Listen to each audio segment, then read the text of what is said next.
Hey guys, I'm Saurav. Welcome to the channel. Today in this video, I'm talking about mistakes that a beginner should avoid while making videos. If you're a beginner, you want to make videos, be it any kind, YouTube videos, short films, vlog, documentaries, this video is for you. How do I know that? Because I used to make these mistakes when I was a beginner and I see a lot of people doing these mistakes even now. Don't worry, this video will help you and you won't make these mistakes. So without wasting any time, let's get started.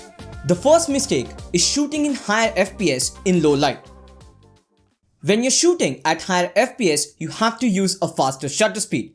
When you're shooting in low light and you're using a faster shutter speed, you have to increase the ISO to compensate for the darker exposure. This will result in more noise. Don't get me wrong, I'm not saying that don't shoot at higher FPS. I'm saying that only shoot at higher FPS when necessary. A lot of people use smartphones to shoot their videos. If you're using a smartphone or if you're using a camera but you're using semi-manual modes, still when you're shooting at higher FPS, the camera is going to increase the ISO because the camera is using a faster shutter speed. If you're wondering why your video is noisy, this can be one of the reasons. So next time when you're shooting in low light and you don't need that higher FPS, do not use it.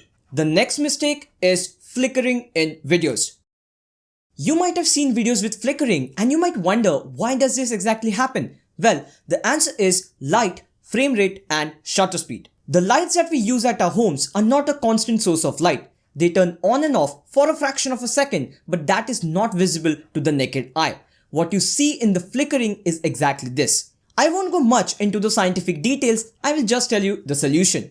Here in India, the lights use 50 Hz. Now in US, the lights use 60 Hz. Depending on where you stay, the numbers will differ, but the solution, the idea is the same. To fix this issue, you just have to focus on one setting, either FPS or shutter speed. First, let's talk about FPS.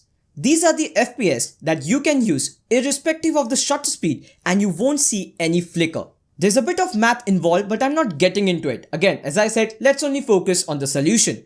If you're using some other FPS, you can still avoid the flickering by changing the shutter speed. These are the shutter speed you can use to avoid flickering. If you're using any other shutter speed, you will see flickering. Use a continuous source of light. When you're using a continuous source of light like I am using right now, doesn't matter what shutter speed, what FPS you're using, you won't see any flicker because the light is not turning on and off. When you're shooting outdoors, you're using sun as the light source. And again, sun is a continuous light source, so you won't face this issue. The next mistake is not choosing the correct white balance.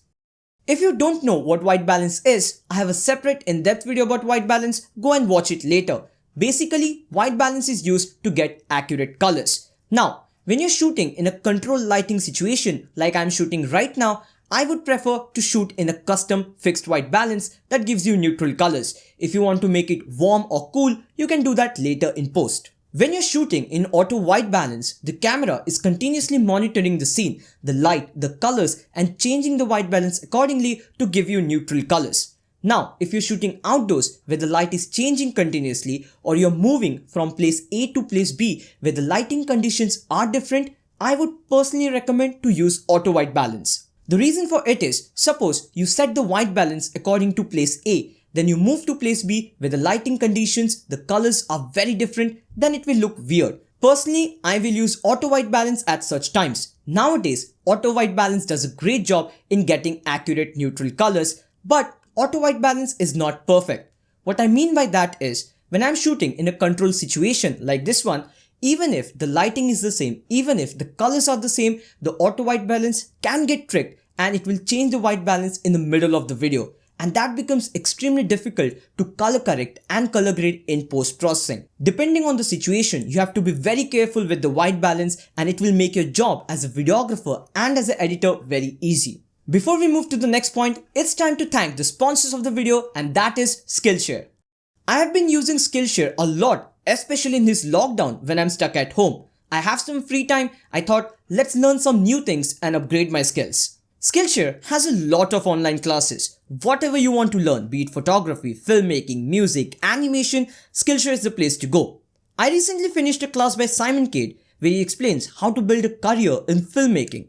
In this course, he explains how to get paid projects, how to charge your clients, and how to build an audience. I found this class very helpful and there are a lot of classes that will help you as well.